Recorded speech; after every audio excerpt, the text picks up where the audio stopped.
Reminder, follow and like us on Facebook. Very simple, facebook.com/This Week in America, facebook.com/This Week in America. As mentioned on the program, Lisa MoonCat is our guest on the show. She's an author, spiritualist, reader, and healer. She's been doing this for 20 years. She's also studied astrology extensively and enjoys helping people understand their relationship to the stars, and that's what she's going to do during the next few minutes on This Week in America. Lisa, welcome to the program. Pleasure to have you with us today. Thanks for having me, Rick. It is our pleasure. I think we're all going to learn something on the program today. And to sort of like set the stage for what we're going to talk about, let's go back to you when you're 8 years old and you first started looking into this. By the way, Lisa's book, and we'll talk about where you can get it, Energy Magic, a Ritual Guide. Let's go back to 8 years old. You're looking for something. You weren't real sure what it was, and that's when you began working with energy at that time. Talk a little bit about 8 and how this whole thing evolved for you. You know, starting out as a very young girl, it was, Christianity was daunting for me. And I really felt that deep spiritual connection, and I wanted to explore it and do something with it, and didn't really know what to do.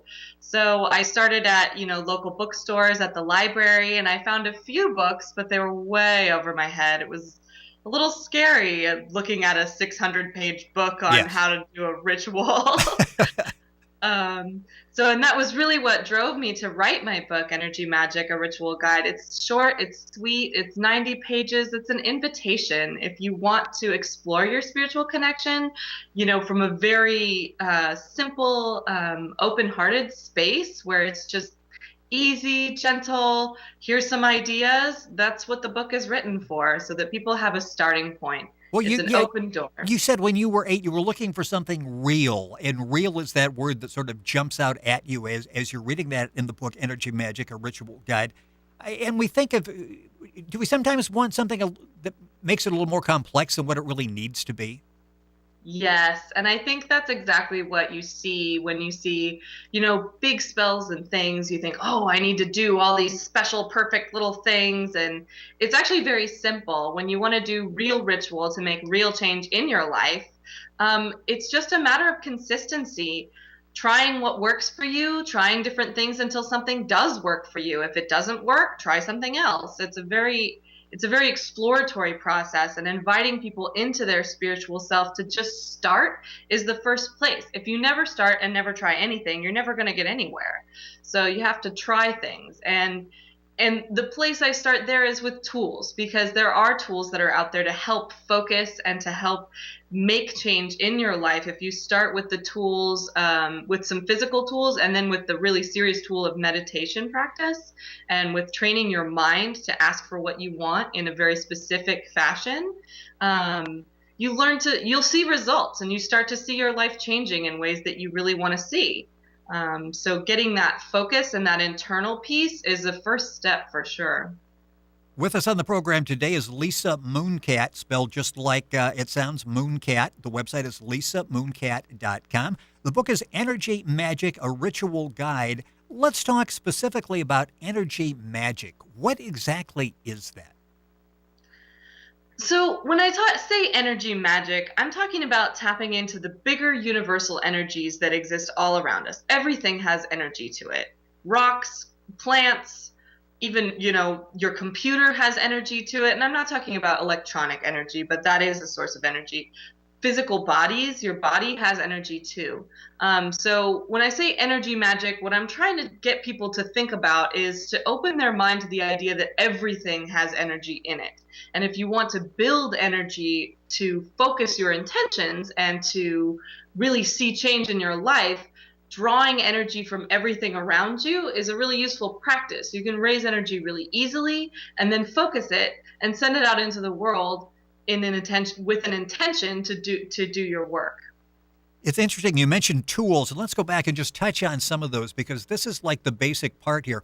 One thing you talk about is creating a sacred place. Talk about how we go about doing that. And again, as you're going through the book, these are not things you're going to have to go out and spend thousands of dollars or hundreds of dollars or actually anything, because basically we have everything we need in the home. Sacred place. What exactly are we looking for to make a place sacred that we are going to benefit from? So creating sacred space is absolutely one of the most important pieces, and I'm glad that you brought that out, Rick. It's really important to focus on finding a place that you feel comfortable, finding a place that you feel safe, and finding a place without so many distractions. Our modern life is very full of distractions. The TV, the tablet, the phone, everything. It's just constantly chattering at us for our attention. And finding a sacred space is creating a place that you can get away from that, you know. And as I pointed out in my book, my first sacred place was actually my closet, just because it was the quietest place in the house.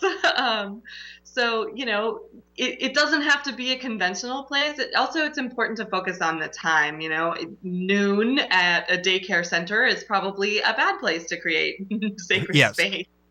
But nap time at the daycare center, that might be a little bit more appropriate. So thinking about the timing of your sacred space as well as the location is important. You know, it's interesting as you read the book, Energy Magic, A Ritual Guide, which is available at Amazon, and of course, information available at Lisa's website, lisamooncat.com. Go to our website, you can log on and link on and get all that information. It's not like, okay, this is how you have to do this step. This is how you have to do this step. It's like you said, for you in the beginning, you took a closet. Somebody else would probably, and you probably at a later age wouldn't have chosen the closet, but it worked for you then. And I guess that's the key. Find what works for you. Exactly. And I think that's exactly the point of my book. A lot of even alternative spiritual paths have become fairly dogmatic. You have to do it this way at this time for this reason. And I think that's a little bit close minded. Everybody's life is so different, and the information available to us in this technological age is absolutely vast. So picking the pieces that speak to you, say, oh, well, I heard about that and that sounded sort of interesting. Picking and choosing the pieces that sound interesting to you are going to be the pieces that actually wind up working for you in the long run, because they're things that fit into your life. Ritual shouldn't be a demanding, crazy task that you have to do on these certain exact moments or it's ruined. Ritual needs to be something that works for your life, that works for your path, and that works for your heart. If your heart's not in it, maybe you need a break. You know, it's got to be designed to support you in your life, not to create more rules and boundaries that are going to make it harder for you to achieve your goals. I want to go back and pick up on that. We talked about creating a sacred space, and you also have, equally important, end your sacred space. Talk about that. What that means. So when you start your ritual, you want to create a sacred space, and there's a few different ways I've described to do that. Just creating a bubble, or actually laying salt out, or calling in directions. There's many different ways to do this. It's done across traditions, in pretty much any religion or spiritual practice you can find. And so after you've used your sacred space and done your sacred work, at the end, you want to take the time to close it and say, okay, my sacred work is done now. I'm done doing this spiritual piece of this, so that intention stays super clear. Because if you don't leave it in a clear space and you just take it out into the world with you, you forget to close your circle, you forget to close a door, you know, it's a symbolic act of saying, okay, I have done this thing, I put it out there, and now I can relax and I can step away from it and let the magic do its work. Closing your sacred space allows also for your sacred space to be a functional space as well. So, you know, my closet, once I'm done, I can close it and it can be my closet again, which is an important thing to keep in mind, especially when you're just starting out. You don't want to invest a lot of time and money into creating a sacred space right away, because you're not sure what you need yet.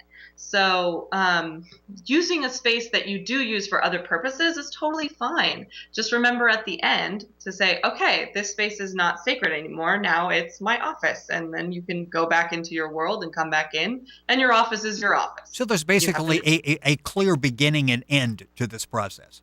Exactly. So that it's not an ongoing, long, drawn out thing.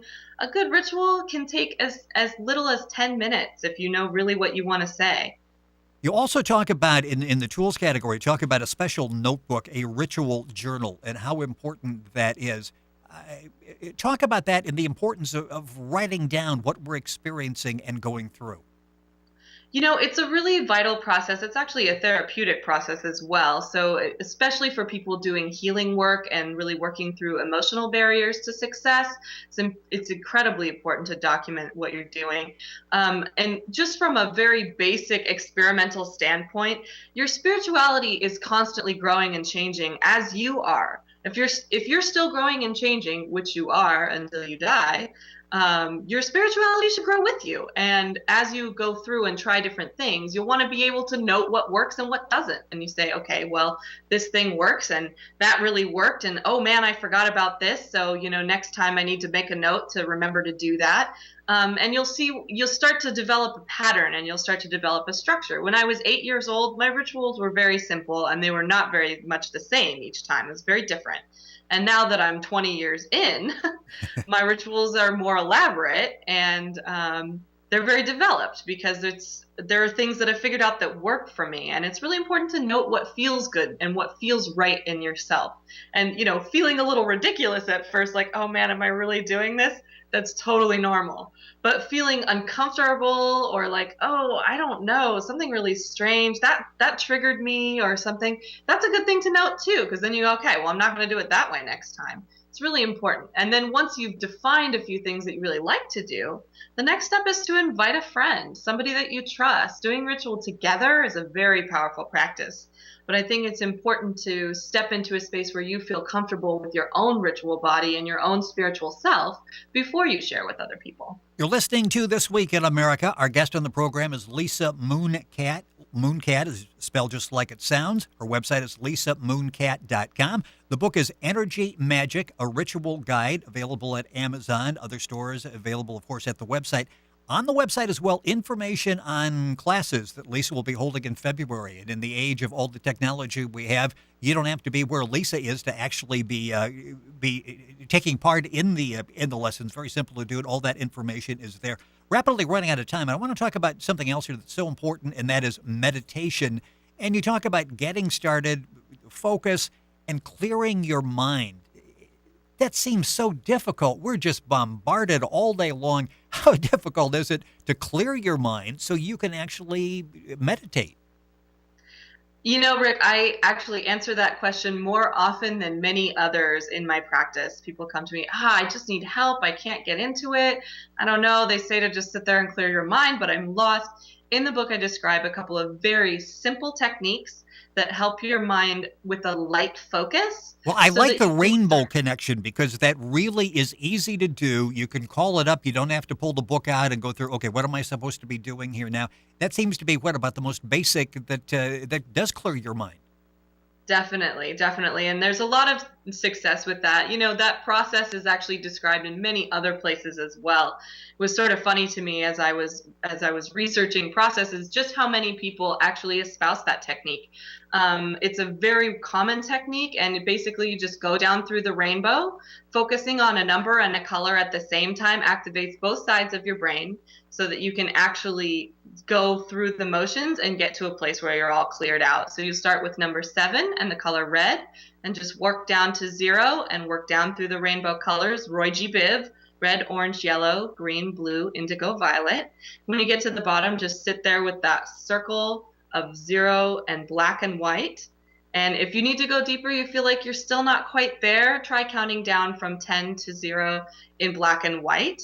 And focusing on that color and the number, again, is a big piece, getting both sides of the brain activated and at the same time teaching them to relax. It's very important. And ritual, something else that's mentioned quite prominently because that's sort of the whole focus in the book, Energy Magic, a Ritual Guide. Lisa MoonCat, our guest on the program. The website is lisammooncat.com. You've been doing this for 20 years and you deal with people, what are you seeing now? And we've talked before and you talk about in the book, we're all sort of looking for spirituality. We're taking our own route there. Is that something that people now, I know what I want, I just don't quite know how to get there? Yes, actually, I answer a lot of questions like that.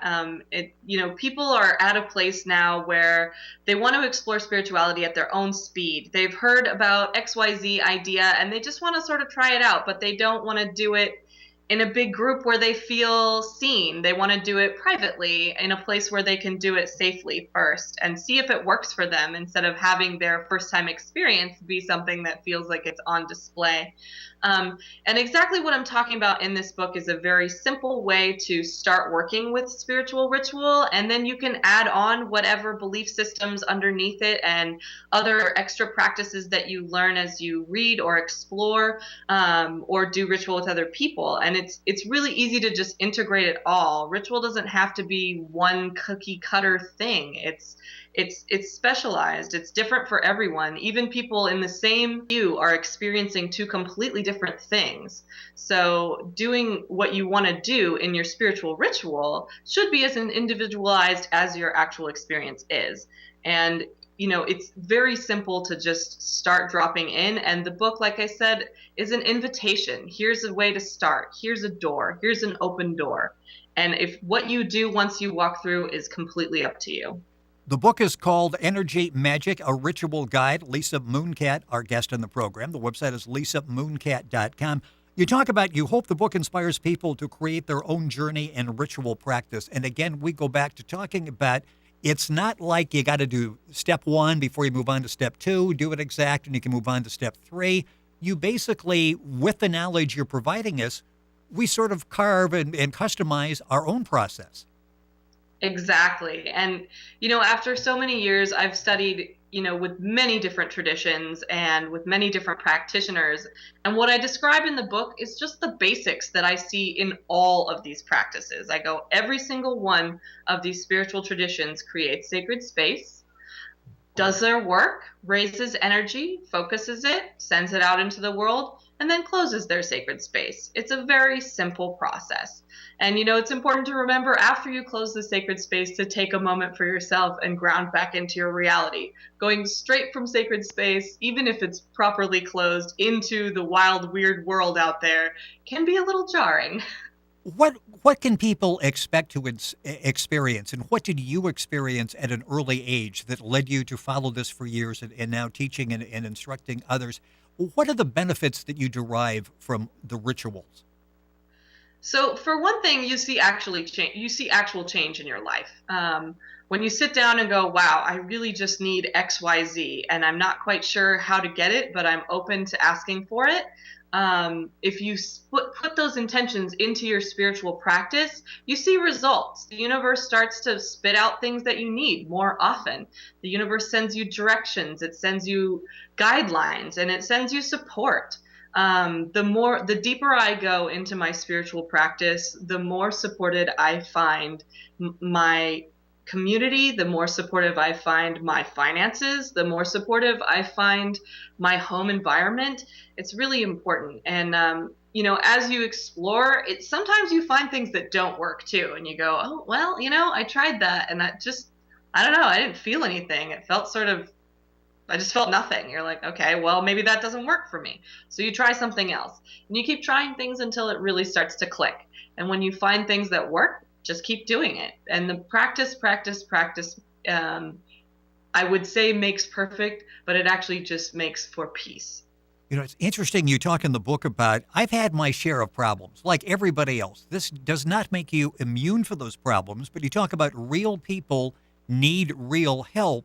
And what you're offering with an open mind and a little effort is real help. Exactly.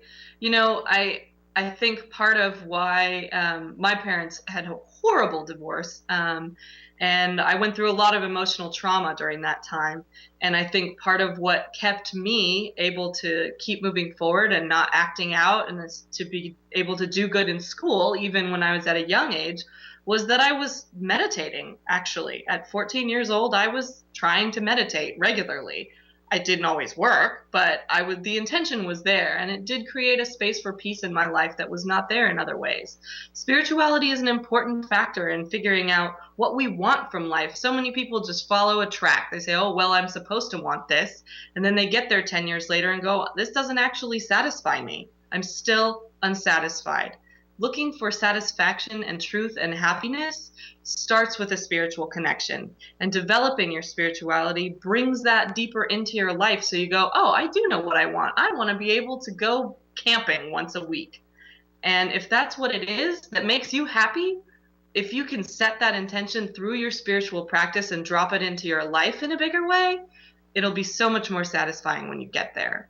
You've been listening to This Week in America on the Blue Funk Broadcasting Radio Network. Our guest is Lisa MoonCat. Her website is lisamooncat.com. Go to our website. You can link on and get all the information as well, or go directly to Lisa's website. The book is Energy Magic, A Ritual Guide, available at Amazon. Information also available at our website. I understand you're working on a new book, and we'll have you back to talk about that.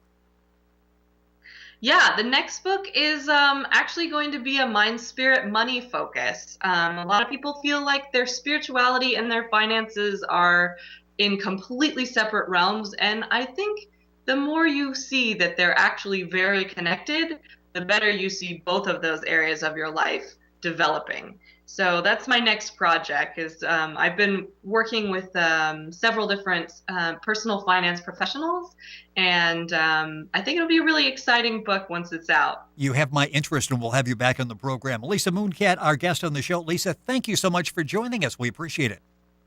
Thank you, Rick, for having me. You're welcome. You're listening to This Week in America on the Blue Funk Broadcasting Radio Network.